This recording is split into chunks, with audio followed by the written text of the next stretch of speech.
कांग्रेस से मतभेद होने के बावजूद डॉक्टर हेडगेवार और संघ के कार्यकर्ताओं ने सत्याग्रह में हिस्सा लिया था। जो लोग आजादी की लड़ाई में संघ के योगदान पर सवाल उठा रहे हैं, उन्हें यह भी याद रखना चाहिए कि कैसे बंटवारे के वक्त जब शरणार्थी पाकिस्तान से जान बचाकर आए थे तो संघ के स्वयंसेवकों ने ही उनकी मदद की थी और अपनी जान की बाजी लगा दी थी। उस वक्त संघ को लेकर शरणार्थियों में ऐसा भरोसा बढ़ गया था कि शरणार्थी कांग्रेस कार्यकर्ताओं से ज्यादा संघ के स्वयंसेवकों पर भरोसा करते थे। आरएसएस के बड़े प्रचारक श्रीधर पराधर और माणिक चंद्र वाजपेयी के मुताबिक बंटवारे के वक्त अमृतसर में संघ ने पाकिस्तान से आए शरणार्थियों की मदद के लिए कैंप्स तक लगाए। इसी तरह के कैंप कांग्रेस कार्यकर्ताओं ने भी लगाए थे। जब वेस्ट पंजाब से अमृतसर स्टेशन पर ट्रेन आती थी तो संघ के स्वयंसेवक काले रंग की कैप पहनकर स्टेशन आते थे और उसी स्टेशन पर कांग्रेस के कार्यकर्ता सफेद कैप पहनकर आते थे। ट्रेन से आने वाले ज्यादातर शरणार्थी कैप का रंग देखकर संघ और कांग्रेस कार्यकर्ताओं के बीच अंतर करते थे और ज्यादातर लोग संघ के स्वयंसेवकों के कैंप में जाते थे क्योंकि उन्हें कांग्रेस और उनके कार्यकर्ताओं पर भरोसा नहीं था। उनके अंदर कांग्रेस को लेकर गुस्सा था। शरणार्थियों के अंदर यह भाव था कि कांग्रेस की वजह से उन्हें अपना सब कुछ छोड़कर रिफ्यूजी बनना पड़ रहा है। और आज कांग्रेस के नेता वो बहुत सवाल पूछ रहे हैं कि आरएसएस ने कानी उंगली की छोटा नाखून भी नहीं कटवाया। आज संघ की तारीफ करते हुए पीएम मोदी ने भी आजादी से पहले और आजादी के बाद संघ ने क्या किया उसके बारे में बताया। पीएम मोदी ने बताया कि कैसे 62 की जंग हो या 71 की जंग, कोई प्राकृतिक आपदा हो, कोविड हो, हर मुश्किल घड़ी में स्वयंसेवक सेवा भाव के साथ तत्पर रहे। पीएम मोदी ने पूर्व राष्ट्रपति डॉक्टर एपीजे अब्दुल कलाम और प्रणब मुखर्जी का जिक्र करते हुए कहा कि उनके जैसे दिग्गज भी संघ की सेवा भाव को देखकर हैरान थे। सुनिए एक बार पीएम क्या कह रहे हैं, फिर आपको बताता हूं कि कलाम साहब ने कैसे आरएसएस को प्रेज किया था, उसकी तारीफ की थी। खुद कष्ट उठाकर दूसरों के दुख हरना, यह हर स्वयंसेवक की पहचान है। याद करिए 1962 के युद्ध का वो समय, संघ के स्वयंसेवकों ने दिन रात खड़े रहकर सेना की मदद की, उनका हौसला बढ़ाया, सीमा पर बसे गांवों में मदद पहुंचाई। एक बार पूर्व राष्ट्रपति डॉक्टर एपीजे अब्दुल कलाम चित्रकूट गए थे। वहां उन्होंने नानाजी देशमुख जिस कार्य को कर रहे थे उस आश्रम स्थान को देखा था, वहां के सेवा कार्य देखे, वो हैरान रह गए थे। उसी प्रकार से पूर्व राष्ट्रपति प्रणब मुखर्जी भी जब नागपुर गए तो वो भी संघ के अनुशासन, संघ की सादगी, उसको देखकर बहुत प्रभावित हुए थे। प्रधानमंत्री मोदी ने संघ की बात करते हुए एपीजे अब्दुल कलाम और प्रणब मुखर्जी का जिक्र किया। दरअसल राष्ट्रपति पद पर रहते हुए 1 नवंबर 2006 को डॉक्टर एपीजे अब्दुल कलाम मध्य प्रदेश के चित्रकूट गए थे और आरएसएस प्रचारक नानाजी देशमुख से मिले थे। तब डॉक्टर कलाम ने नानाजी देशमुख के प्रयासों की तारीफ की थी और डॉक्टर कलाम ने तब कहा था कि मैं चित्रकूट में नानाजी देशमुख और उनकी टीम से मिला जो दीनदयाल रिसर्च इंस्टीट्यूट से जुड़ी हुई है। इस संस्था ने जिस अनोखे तरीके से गांव में विकास का मॉडल अपनाया है वो भारत के लिए बहुत उपयुक्त है। डॉक्टर कलाम ने दीनदयाल रिसर्च इंस्टीट्यूट की उन प्रयासों की तारीफ की थी जिसमें चित्रकूट के 80 गांव में कोई विवाद ही नहीं था। ये विवाद आपस में ही सुलझा लिए जाते थे, अदालत जाने की जरूरत ही नहीं पड़ती थी। इतना ही नहीं, साल 2014 में डॉक्टर अब्दुल कलाम नागपुर में आरएसएस के हेडक्वार्टर गए थे। वहां उन्होंने आरएसएस के संस्थापक डॉक्टर हेडगेवार को श्रद्धांजलि तक दी थी। पूर्व राष्ट्रपति प्रणब मुखर्जी ने भी संघ की तारीफ की थी। साल 2018 में प्रणब मुखर्जी नागपुर में आरएसएस के हेडक्वार्टर गए थे। आरएसएस के संस्थापक डॉक्टर हेडगेवार के जन्मस्थान पर गए थे और वहां उन्होंने विजिटर बुक में लिखा था कि आज मैं यहां भारत माता के एक महान सपूत के प्रति अपना सम्मान जाहिर करने और उन्हें श्रद्धांजलि देने आया हूं। पीएम मोदी के मुंह से आरएसएस की तारीफ सुनकर आम आदमी पार्टी तक भड़क गई, क्योंकि आम आदमी पार्टी भी इसी आस में थी कि संघ की पीएम मोदी को रिटायरमेंट का रास्ता दिखाएगा। इसके लिए तो अरविंद केजरीवाल ने संघ प्रमुख मोहन भागवत को चिट्ठी भी लिख दी थी और इसलिए आम आदमी पार्टी का गुस्सा भड़क गया। आम आदमी पार्टी के नेता संजय सिंह ने आरएसएस पर सवाल उठाते हुए संघ को दलित, पिछड़ा, आदिवासी विरोधी बताया। संजय सिंह को भी सुनिए।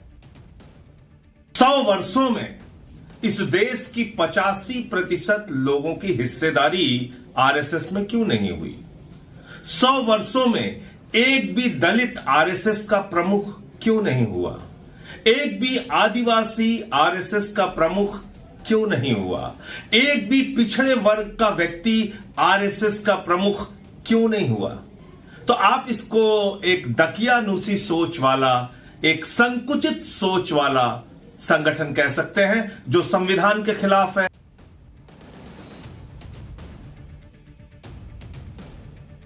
जो लोग संघ पर भेदभाव और जातिवाद को बढ़ावा देने का आरोप लगा रहे हैं, उन्हें यह जानना चाहिए कि जब महात्मा गांधी आरएसएस के कैंप में गए थे तो क्या हुआ था। 25 दिसंबर 1934 को महात्मा गांधी वर्धा में आरएसएस के कैंप में गए थे। वहां आरएसएस के नेता अप्पाजी जोशी ने महात्मा गांधी को पूरा कैंप घुमाया। गांधी जी वर्धा कैंप के आयोजन की प्लानिंग को लेकर हैरान थे। उन्हें तब और हैरानी हुई जब उन्होंने देखा कि स्वयंसेवक बिना किसी जाति या दूसरे भेदभाव के बिना एक साथ काम कर रहे हैं। पूछताछ पर स्वयंसेवकों ने गांधी जी को बताया कि यहां ब्राह्मण, मराठा या दूसरे वर्गों का कोई भेद आपस में है ही नहीं। गांधी जी को बताया गया कि कई स्वयंसेवक तो एक दूसरे की जाति तक नहीं जानते, ना ही उन्हें इसमें कोई दिलचस्पी है। गांधी जी इस बात से हैरान थे और उन्होंने अप्पाजी जोशी से पूछा कि आपने ऐसा कैसे कर दिया भाई? छुआछूत जैसी सामाजिक बुराई को खत्म करना तो नामुमकिन जैसा है, संघ में यह कैसे संभव हो पा रहा है? तब अप्पाजी जोशी ने कहा कि सब में एक ही भावना है कि वो सब हिंदू हैं। यह डॉक्टर केशव बलिराम हेडगेवार की वजह से संभव हो पाया है। जो संघ तब से स्वयंसेवकों की एक पहचान लेके चल रहा है कि वो हिंदू हैं, उनको आम आदमी पार्टी के नेता ज्ञान दे रहे हैं कि अरे ये नहीं किया, वो नहीं किया। यही बात आज नरेंद्र मोदी ने भी कही कि हर हिंदू एक ही परिवार है भाई। हिंदू समाज को जातियों में बांटकर राजनीति करने वाले इसी बात से डरते हैं कि हिंदू ने खुद को एक कर लिया और जातियों में नहीं बटा तो उनकी ताकत कैसे बढ़ेगी। सुनिए पीएम मोदी ने क्या कहा है इस पर। डॉक्टर साहब से लेकर आज तक संघ की हर महान विभूति ने, हर सरसंघ चालक ने भेदभाव और छुआछूत के खिलाफ लड़ाई लड़ी है। परम पूज्य गुरु जी ने निरंतर न हिंदू पतितो भवेत की भावना को आगे बढ़ाया, यानी हर हिंदू एक ही परिवार है।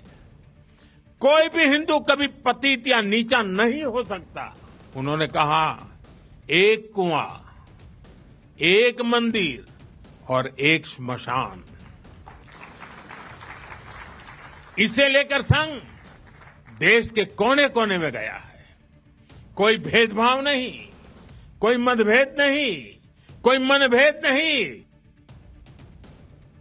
संघ की पाठशाला से हिंदुत्व के संस्कार मिलते हैं और संघ की इसी पाठशाला में तब कर राजनीति के टॉपर भी निकलते हैं।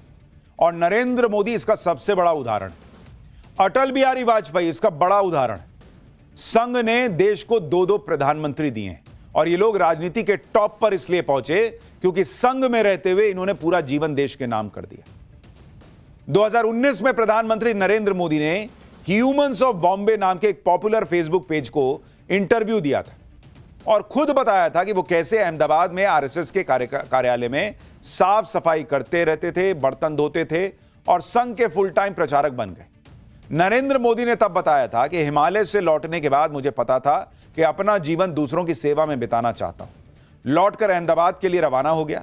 बड़े शहर में रहने का यह पहला अनुभव था। यहां अपने चाचा की कैंटीन में उनकी मदद करनी शुरू की। यहीं पर मैं संघ का फुल टाइम प्रचारक बन गया। हमें कई तरह के काम करने के मौके मिले। संघ के दफ्तर की सफाई करता था, सहयोगियों के लिए चाय और भोजन तक बनाया, यहां तक कि बर्तन भी साफ किए। तो जो राहुल गांधी सोचते हैं कि वोट चोरी करके शायद नरेंद्र मोदी जीत जाते होंगे, ईवीएम हैक करके जीत जाते होंगे, उन्हें पता ही नहीं है कि संघ की पाठशाला में ऐसी घिसाई होती है नेताओं की कि वो राजनीति के टॉपर बनते हैं। वो इतने नीचे लेवल से ऊपर उठते हैं कि उनको पता है कि निचले स्तर पर चल क्या रहा है, गरीब आदमी सोच क्या रहा है, उसकी तकलीफ क्या है। राहुल गांधी ने वो देखा ही नहीं, कैसे समझे? संघ का प्रचारक होना कोई आसान काम नहीं होता बॉस। प्रचारक को अपना घर, परिवार, नौकरी सब कुछ छोड़कर पूरा समय संघ को समर्पित करना होता है। इसलिए प्रचारक बनने के लिए देश के प्रति अत्यंत उच्च स्तर की भक्ति और समर्पण की आवश्यकता पड़ती है। प्रचारक का दिन सूर्योदय से पहले शुरू होता है और देर रात को जाकर खत्म होता है। एक प्रचारक के लिए देश खुद से भी पहले आता है। वो देश के लिए अपना सब कुछ त्यागने के लिए हमेशा तैयार रहता है। प्रचारक अपनी पसंद का काम और कार्य क्षेत्र नहीं चुनते, वो एक ही काम, एक ही मिशन में लगे रहते हैं। नरेंद्र मोदी सिर्फ 8 साल की उम्र में ही आरएसएस में शामिल हो गए थे। सुबह 4:30 बजे उठना 18 से 20 घंटे काम करना संघ की ट्रेनिंग का नतीजा है बॉस। किसी भी मुद्दे पर चर्चा के बाद फैसला लेने की क्षमता भी संघ की बैठकों से तैयार होती है। संघ में सिखाया जाता है कि संवाद और चर्चा के जरिए किसी भी मुद्दे पर आम सहमति कैसी बनाई जाए। नरेंद्र मोदी का संघ से जुड़ाव बहुत पुराना है। नरेंद्र मोदी का आरएसएस से पहला परिचय 8 साल की उम्र में हुआ। 1971 में जब मोदी 21 साल के थे तब वो संघ के फुल टाइम कार्यकर्ता बन चुके थे। एक बार प्रधानमंत्री नरेंद्र मोदी ने खुद बताया था कि वो संघ के संपर्क में कैसे आए और कैसे उनका पूरा जीवन बदल गया। बचपन में कुछ न कुछ करते रहना ये स्वभाव था मेरा। मुझे याद है मेरे यहाँ एक माकोसी, मुझे नाम बोला या नहीं, वो सेवा दल के शायद हुआ करते थे। माकोसी सोनी ऐसे कुत्ते भी थे। अब वो एक बजाने वाली डफली जैसा रखते थे अपने पास, और देशभक्ति के गीत, और उनकी आवाज़ भी बहुत अच्छी थी। तो हमारे गांव में आते थे तो अलग अलग जगह पे उनके कार्यक्रम होते थे, तो मैं पागल की तरह बस उनको सुनने चला जाता था।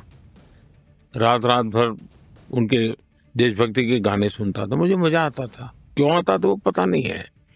वैसे ही मेरे यहाँ राष्ट्रीय स्वयंसेवक संघ की शाखा चलती थी। शाखा में तो खेलकूद होता, लेकिन देशभक्ति के गीत होते थे। वो मन को जरा बड़ा मजा आता था, एक मन को छूता था, अच्छा लगता था। तो ऐसे ही करके हम संघ में आ गए।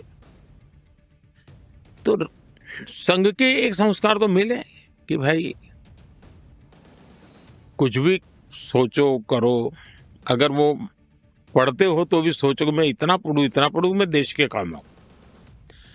अगर व्यायाम करता हूं मैं ऐसा व्यायाम करो मेरा शरीर भी देश को काम आए।